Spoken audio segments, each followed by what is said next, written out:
Hey guys, welcome back to my channel. Today we are going to solve a trigonometric equation. And while it might seem a little complex to begin with, but if we dig deeper into it, we'll find out that it's actually not as complex as it at least appears to be. Okay, let's get into it straight away. If sine theta plus cos theta whole raised to 6 is equal to 8 by 27, what is the value of sine 2 theta? So in this case, we have the power of 6. And if you look at the right hand side, 8 by 27, we know that 8 by 27 can be also written as 2 by 3 whole to the power 3, right? So let me just simplify this once again. So sine theta plus cos theta whole raised to 6 is equal to 2 divided by 3 whole raised to 3. Now let's try to see if we can put the left hand side of the equation sine theta plus cos theta whole raised to 6 also in the form of to the power of 3. So for that, what we can do, sine theta plus cos theta, and here we can write this as 2 to the power of 3,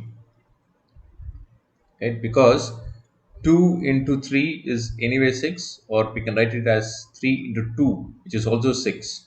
Either ways, but all that we are trying to do is we are trying to have it in similar format as we have the right hand side, which is this 3 here, right, to the power of 3. So we are also trying to have this side, the left hand side, also to the power of 3.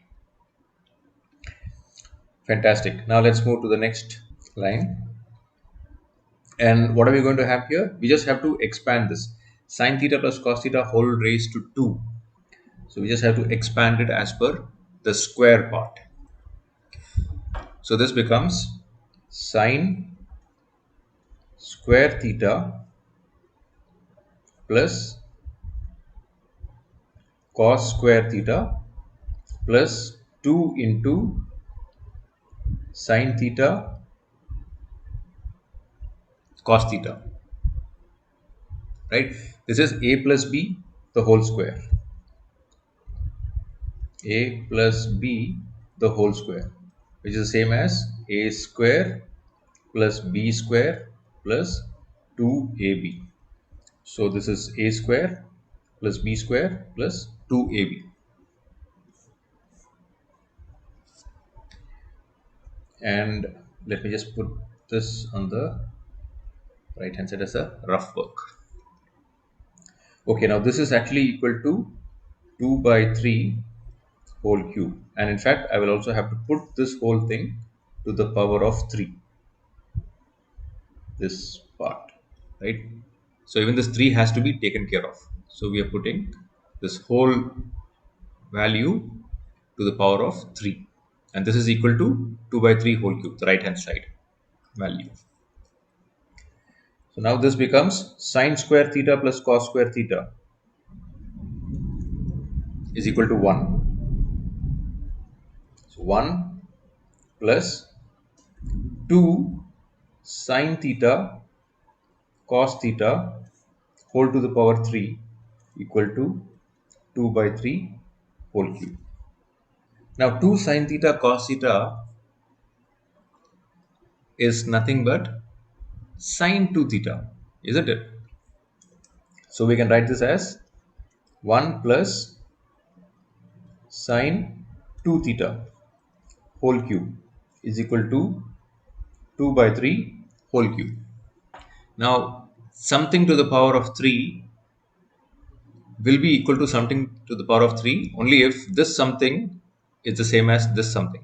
So the base has to be same. Only then the base to the power on the left hand side will be the same as the base to the power on the right hand side. The same power, because both are having the same power, we should have the base also as equal. So this would mean 1 plus sine 2 theta is equal to 2 by 3, or sine 2 theta equal to 2 by 3 minus 1, which is equal to minus 1 by 3. So sine 2 theta equal to minus 1 by 3,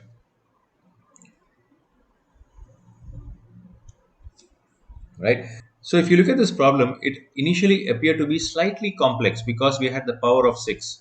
But most of the times when these kind of questions are asked, we should also look at the right hand side and see if this can be somehow brought to either a power of 2 or a power of 3. And here in this case, in this particular problem statement, we could bring this to the power of 3. And all that we had to do is just see if this equation on the if this particular expression on the left hand side can also be brought to the power of 3. And since we had a power of 6, we could do that as well. So that's how these complex looking equations can be simplified and then solved. I hope you found this tutorial useful. Please do subscribe and like my channel so that you get more updates as and when I update more and more problem statements. Let's catch up in the next tutorial. And of course, if you also want me to create videos on certain problems, do post them in the comment section. Let's catch up in the next video. Thank you very much. Bye.